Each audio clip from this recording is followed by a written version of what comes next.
Your 3-minute question and answer period for the Scotiabank Climate Action Challenge will now begin. How did you design your evaluation process to effectively measure the project's climate impact?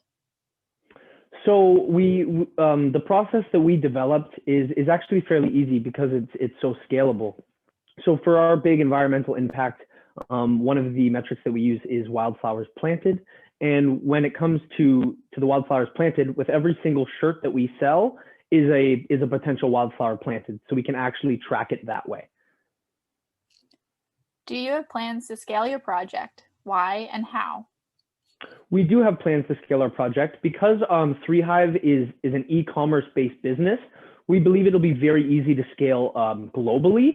So right now, one of the first things that we're doing is we've actually partnered with another Enactus team in Ireland to help them run a workshop, to run a workshop for them so they can run pollinator initiatives in their own country.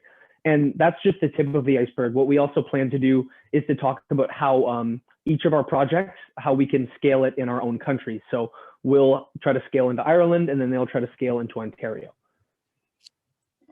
Can you clarify what you have achieved this year versus previous years?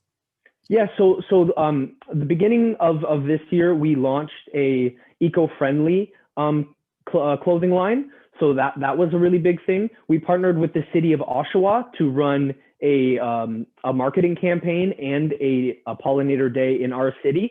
And we also partnered with another Enactus team in Ireland to run a workshop, a pollinator-based workshop for them. How has COVID-19 impacted your project? So COVID-19 impacted our project both positively and negatively. So last summer, we actually got together and we decided to create a marketing campaign called the Celebrate Local campaign. So what we did there is we actually highlighted local businesses on our website, and we created a platform to help them advertise for free to help push local businesses. And then we actually use those connections to wholesale some of our clothing to those businesses. It's also, COVID-19 has positively impacted our business by really getting us to push the e-commerce platform. And at the same time, it's negatively impacted our business because we were heavily reliant on in-person events to sell our clothing. Have you had any unintended negative effects on climate through this project, and how did you overcome them? Sorry, would you be able to repeat the question, Catherine? Have you had any unintended negative effects on climate through this project, and how did you overcome them? So some of the negative effects that we've seen when it comes to our impact is through the actual production of the clothing themselves. Your time has now expired. Thank you, Enactus Durham.